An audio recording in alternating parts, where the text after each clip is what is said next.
I have been trying to declutter this for years. It had floated around my house, in the basement, in the dining room, in the kitchen, in the fountain. It has never found a purpose. And I'm really big on that after years of decluttering now, finding a purpose for everything I've chosen to keep. And I can't quite seem to choose to declutter this. In a recent video, I thought I might sell it. I contacted replacements.com where they buy china and dishes and resell them. They offered me $56 for this bowl. eBay, somebody had it on eBay, I think for $169. And even at that high amount of $169, I knew I wasn't ready to let go of it. And I don't know that I ever will be or will want to be. And recognizing when sentimental clutter, this is clutter in my house because it doesn't have a job, recognizing when it's clutter that you can't let go of or you don't want to let go of, and then figuring out what to do with it is a little bit of a challenge when it comes to our stuff. I have received so many suggestions to turn it into a house planner. Brilliant. That is exactly, of course, I have plants everywhere in my house and outside in my garden. I decided I was going to turn it to an indoor potter. I went to Home Depot. I got a plastic container that fits perfectly. I am going to take the spider plant babies from that plant right there and pop them into here and put this by the front door. It gets a little bit of light right there, and I thought that would be a really nice addition. I don't have a plant by the front door, and a really beautiful way to give this clutter purpose and repurpose what it is for something that is a fit for my life. This is a punch bowl. I think it's from 1972, this line specifically. It's the Royal Albert Old Country Roses. My research kind of pointed me into the 70s, early 70s, and this was $1.50, and it fits great. Like, it was designed for my punch bowl. When it comes to our sentimental clutter, we can donate, sell, we can give it away, we could trash it, or we could repurpose it like I'm going to do with that item. The category of sentimental clutter in our homes is a major category to tackle when you're trying to declutter and live with less stuff. It is a hard category to let go of. When it comes to stuff, whether it is sentimental clutter, hidden clutter, fantasy self clutter, homeless clutter, stuff that just doesn't have a home yet, whatever the category is of stuff that you're not sure what you want to do with or where it lives in your home, it all stays clutter until it has a job in your life. If you're going to repurpose sentimental clutter, you want it to be intentional and thoughtful for your current life. How does it fit your current life? Not the life you wish you had or you used to have or whatever it is that's sentimental, that's clinging to you in that item. Bringing it to who you are now, no matter the category of clutter, is one way to decide if you want to keep something or if you want to declutter something. And clutter messes with our bodies and our hearts and our minds. It jacks up our stress. And when we gain control of our homes and we simplify our stuff, our routines, our habits, our systems in our house, life gets easier. It gets easier to maintain our home.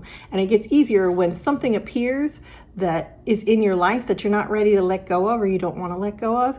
You can find a job for it that matches your lifestyle. If you have something sentimental in your home that you're hanging on to and you just don't know what to do with, consider honoring the person by repurposing it to fit your lifestyle. I have found a path from decluttering to minimalism to simple living. And when it comes to stuff, absolutely I had to get rid of thousands of things. But decluttering is a tool. Minimalism is a tool. And simple living is a lifestyle. Minimalism can also be a lifestyle. But it's about intentionality and figuring out what you want to take care of, what you want to own in your life. And as you declutter, the things that you choose to keep start to have a light just shining right on them of things that you want to keep. And when I read your comments in that video to don't let go of it, you're not ready, make it a planter, I realized the peace I had in choosing to keep that item instead of forcing myself to sell it or get rid of it because I couldn't figure out a purpose for it. And sometimes when it comes to sentimental stuff, you are so attached to it that you can't see a vision for that item in your house. But you saw a vision for it for me as a planter. in hindsight, I can't believe I didn't think about it, but it is the most beautiful, brilliant, loving solution in a way to honor my mom, who didn't even want the bowl in the first place. But for me now, it's like a memory attached to my mother. And it got me thinking about ways that I have honored people that I have lost, and I have sentimental items in my home. I have Bibles that I had rebound the covers and the spines because they were falling apart, that are old family Bibles for centuries now. I have postcards from my dad and his handwriting, and I've put them in a treasure box that looks like a book on our shelf. I wore a green coat on the first date with my husband, a green corduroy coat. I outgrew that thing after kids. It just never was going to go back on my body, but I hung on to it for a really long time. And my mother repurposed it for me as a pillow. A few ways that you could repurpose sentimental in your home is to put old with new. So maybe old decorative cutting boards with new ones that you actually use, put them together as decoration. You could build an heirloom box. I have an heirloom box for my brother right now up in the closet. I can't decide if that's how I want my brother's things to remain collected or not, but for now it's working.